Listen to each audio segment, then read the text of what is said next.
हद से ज़्यादा शिद्दत मत बनो।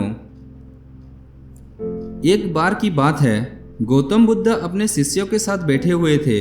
उसी समय राजा अजातशत्रु ने वहां पहुंचते हैं और गौतम बुद्ध से कहने लगे, हे बुद्ध, जब से मैं आपका शिष्य बना हर कोई मेरा शोषण कर रहा है। आपका शिष्य बनने से पहले सभी लोग मुझे डरते थे, क्योंकि उस वक्त मैं बहुत कठोर था और मैं किसी को मौत की सजा देने से पहले एक बार भी नहीं सोचा करता था। लेकिन आपका शिष्य बनने के बाद मेरा किसी को दंड देने का मन ही नहीं करता और ना ही मुझे गुस्सा आता है। मैं शांत हो गया हूँ और सभी को दया भावना से देखता हूँ। लेकिन कुछ लोग मेरे इस बदलाव का अनुचित लाभ उठा रहे हैं और इससे मेरे राज्य के लोग को भी एक तरह के खतरे में डाल दिया है। कृपया आप मुझे बताएं कि अब मुझे क्या करना चाहिए। राजा अजातशत्रु की ये बात सुनकर गौतम बुद्ध ने उन्हें एक कहानी सुनाने लगे और ये कहानी कुछ इस प्रकार थी। एक बार की बात है, एक बड़े पेड़ के नीचे एक जहरीला सांप रहता था। वो पेड़ एक गांव के पास में एक कोने में हुआ करता था। वहाँ अक्सर सुबह शाम लोग बैठक लगाते थे और खूब बातें करते थे। लेकिन जब से उस पेड़ के पास उस सांप को देखा गया, तब से लोग वहाँ जाना बंद कर दिया। लेकिन कुछ लोग तो जानबूझकर वहाँ सांप को देखने के लिए आया करते थे और उसे छेड़ा करते थे। अब उस सांप को जब खतरा महसूस हुआ तो उसने खुद को बचाने के लिए लोगों पर हमला करना शुरू कर दिया। वो सांप अब अपने जगह में लोगों का आना भी बर्दाश्त नहीं करता था, जिससे गांव की कई लोगों की जान जाने लगी। इस तरह पेड़ के आसपास जब भी कोई भी हलचल होती तो सांप वहां आ जाता था और हमला कर देता था। सांप की दहशत अब पूरे गांव में हो गई। अब लोगों ने बिल्कुल ही उस पेड़ के आसपास जाना बंद कर दिया। उसके बाद एक दिन एक साधु ने उस गांव से गुजर रहे थे। तभी उस साधु की नज़र उस विशाल से घने वृक्ष पर पड़ी, जिसके नीचे वो सांप रहता था। उस पेड़ को देखकर साधु के मन में विचार आया कि चले वृक्ष की इस ठंडी छावा के नीचे बैठकर कुछ देर ध्यान लगाया जाए। उसी वक्त गांव के कुछ लोगों ने अपनी गाय को लेकर घर की ओर जा रहे थे। तभी उन लोगों की नज़र जब उस साधु पर पड़ी, जो कि उस पेड़ की तरफ जा रहा था, तभी लोगों ने उस साधु को सांप के बारे में सावधान करते हुए कहा कि आप उस पेड़ के पास मत जाना। वहाँ एक जहरीला सांप रहता है जो जरा सा हलचल होने पर हमला कर देता है और अब तक कई लोगों की जान भी जा चुकी है। उन लोगों की बात को सुनकर साधु ने मुस्कुराए और उस पेड़ की तरफ चल पड़े।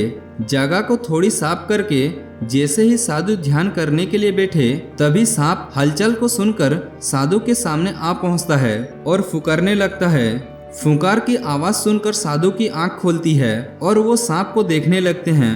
वो सांप की आंखों में देखते हुए एक मंत्र बोलते हैं और मुंह से फूंक मारते हैं। तभी चमत्कारी रूप से वो सांप साधु से बात करने लगा। अब दोनों एक दूसरे की भाषा को समझ सकते थे।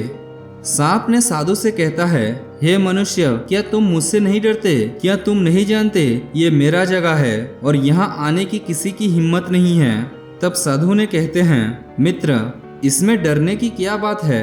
मैं किसी भी चीज से नहीं डरता, क्योंकि जब मैंने जीने की लोभ नहीं रखता तो मृत्यु से क्या डर। सांप ने साधु की ये बात सुनकर चौंक पड़ा, क्योंकि सांप की इससे पहले ऐसे लोगों से मुलाकात हुई थी जो उसको मारना चाहते थे या उसके डर से भाग जाते थे, लेकिन वो ऐसा व्यक्ति से कभी नहीं मिला था जो उससे नहीं डरता। सांप ने साधु से इतना प्रभावित हुआ कि वो साधु के चरणों में पड़ गया और बोला, हे प्रभु, आप बिल्कुल सही कह रहे हैं। आज तक मैंने जो भी कुछ किया है अपनी जान बचाने के लिए किया है। अपने क्रोध के चलते ना जाने कितने निर्दोष की जान भी ले ली। इसके बाद साधु ने सांप को बहुत सी बातें समझाकर वहां से चला गया। साधु की बात से प्रभावित होकर सांप ने निश्चित किया कि आज से वो किसी को भी नहीं काटेगा। वो अपने क्रोधी स्वभाव को त्याग कर देता है, दूसरे को काटना बंद कर देता है। लेकिन इसका नतीजा उल्टा निकलता है। जब लोगों ने देखा कि सांप ने लोगों को तो काटना बंद कर दिया है, तो लोग उसका फायदा उठाने लगे। जो उससे दूर भागते थे वो उसके पास आने लगे और उस सांप को परेशान करने लगे।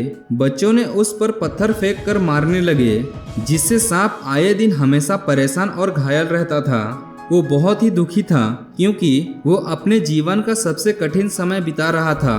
एक बार वो साधु फिर से उस गांव में आया।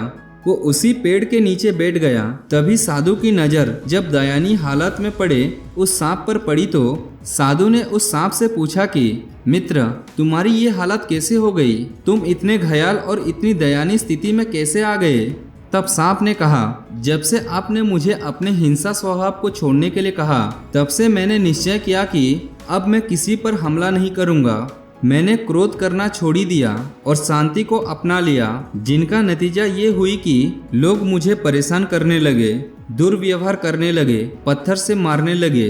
सांप की ये बात सुनकर साधु ने कहा, मित्र, मैंने तुमसे कहा था कि बेवजह दूसरों को मत काटो, लेकिन मैंने तुम्हें तुम्हारी आत्मरक्षा के लिए हमला करने से नहीं रोका था। कहानी को सुनाने के बाद बुद्ध ने राजा से कहा, हे राजन, तुमने भी मेरी बात गलत तरीके से अपनाया है। मैंने आपसे अपने कर्तव्य को छोड़ने के लिए कहा था, किंतु आप अपने कर्तव्य से भी विमुख हो गए हैं। आप एक राजा हैं, अतः पूर्ण रूप से साधु की तरह व्यवहार करना आपको खतरे में डाल सकता है। तुम्हें सिर्फ अंदर से साधु की तरह रहना है और बाहर से राजा की तरह, ताकि जरूरत पड़ने से खुद की, प्रजा की और राज्य की रक्षा कर सको। तो दोस्तों, बिल्कुल ऐसे ही जंगल में होता है, जो सबसे सीधी पेड़ होता है उसे सबसे पहले काटा जाता है। और यही कानून दुनिया के लोगों पर भी लागू होती है। अच्छे भोले लोगों का खूब फायदा उठाया जाता है। अच्छे लोगों की जिंदगी में उनको दुखों का सामना करना पड़ता है, इसलिए कभी किसी को अपना फायदा मत उठाने दो। लोगों को उनकी मर्यादा में रखने के लिए खुद को परिस्थिति के अनुसार बदलना सीख जाइए, अन्यथा आपका हाल भी उस राजा या सांप की तरह हो जाएगा। तो दोस्तों, वीडियो आपको अच्छा लगने से वीडियो को लाइक और शेयर जरूर करना। मिलते हैं एक नई कहानी में। Thank you, have a nice day.